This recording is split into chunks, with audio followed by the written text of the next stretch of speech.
Hello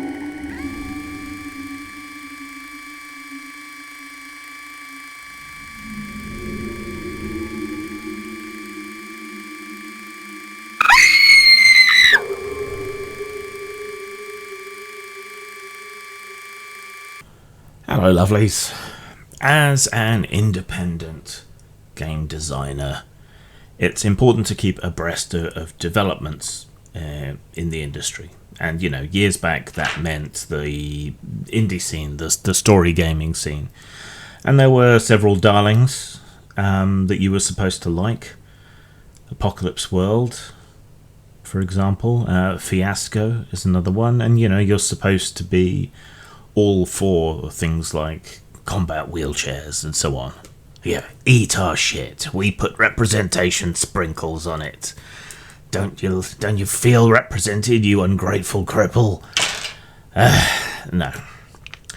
My travails with Apocalypse World are well known, but another darling that I simply cannot get on with is Fiasco.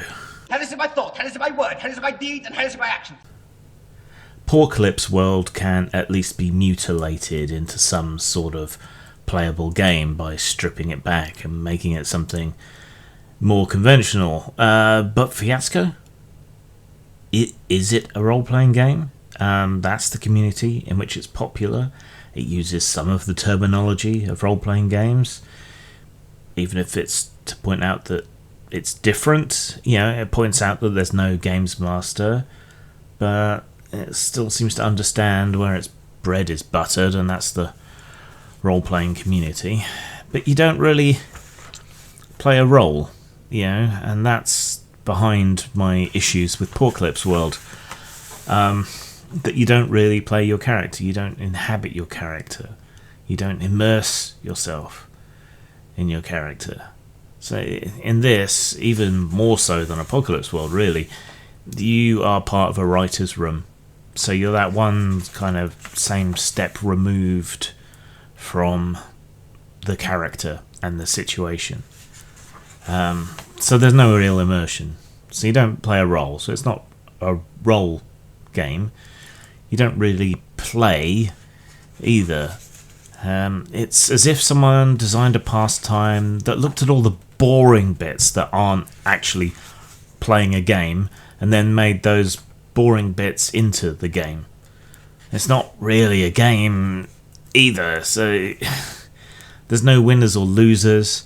There's no real rules to speak of other than sort of guidelines on what elements you should include and should have in the game.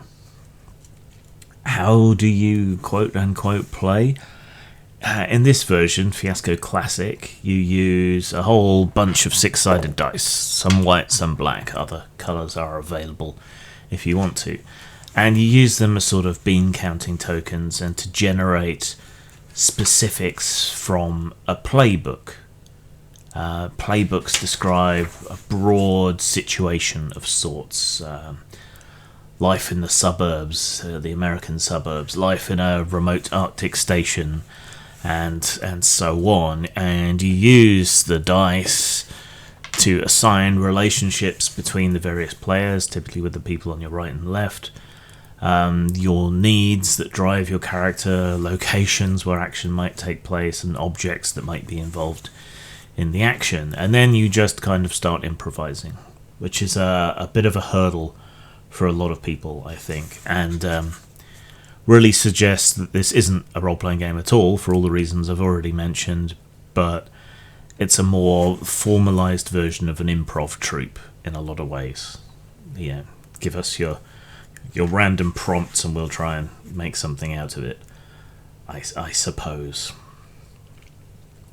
When it's your turn, and you go in order, you can establish a scene in which the other people get to determine what happens at the end, or you can conclude a scene, so someone else creates a scene for you, and then you determine how it ends, how you succeed or fail.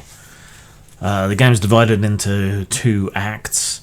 In the first section, Act 1, you assign a white or black die to someone else, at the conclusion of each scene, determined by whether you succeed or fail. In the second section, Act 2, you get to keep whatever dice is assigned to each scene. Black dice are bad stuff, white dice are good stuff.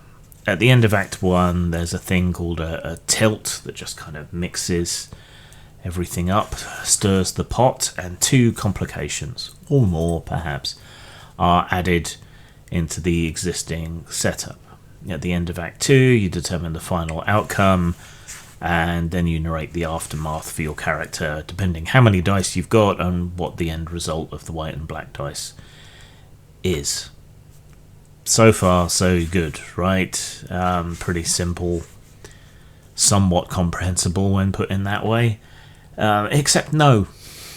This is like an overextended Session 0 that never becomes an actual game. It's like making a Session 0 plus filling out your consent forms and so on, the game, along with interminable negotiation with the other players. Only nobody in this game has any authority to act as an arbiter. There's no games master to settle any differences. There's not enough rules to settle any differences, and there are precious few rules at all.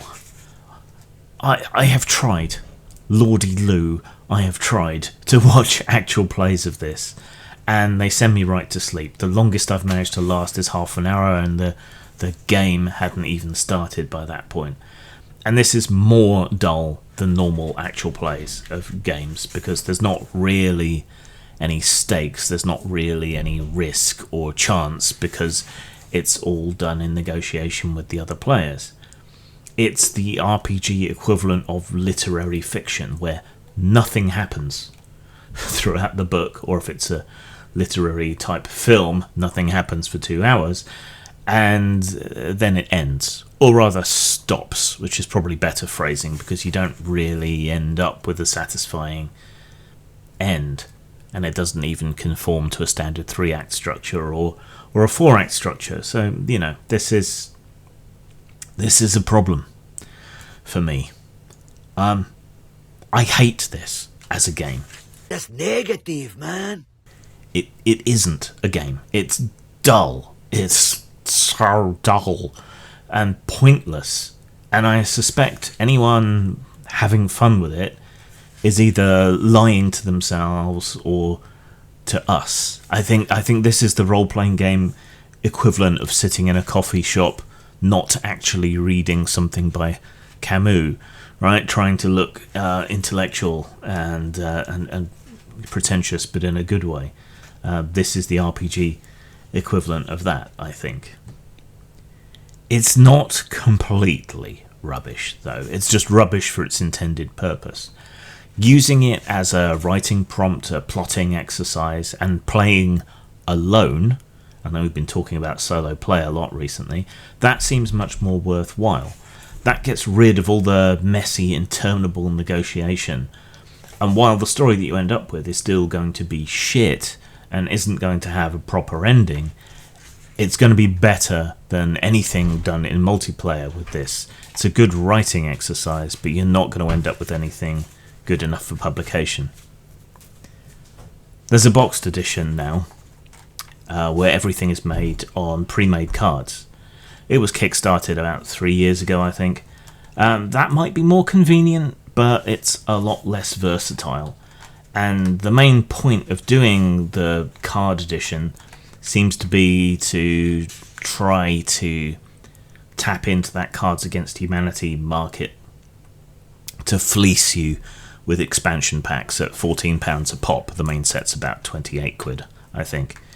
The only real innovation in the box set, other than capitalism, is bringing in an X-card style mechanic to make those interminable negotiations between players even worse, because someone can just deny the premise without explanation and for no reason at any point. Don't deny premise! So, what can we give this in terms of scores?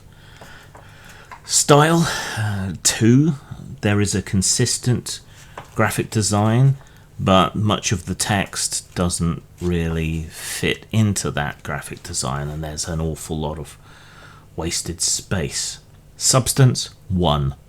There's about 2 pages of actual rules here, stretched over 130 pages with huge margins, lots of white space, and so on. So that gives it an overall score of 3 out of 10, or 1.5 out of 5.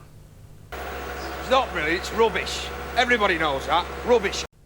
On a crazy whim, I recorded the almost entire 5th edition D&D SRD as an audiobook, and you can pick that up, pay what you want on DriveThruRPG, or you can listen to it on a playlist on my YouTube channel, Postmortem Video.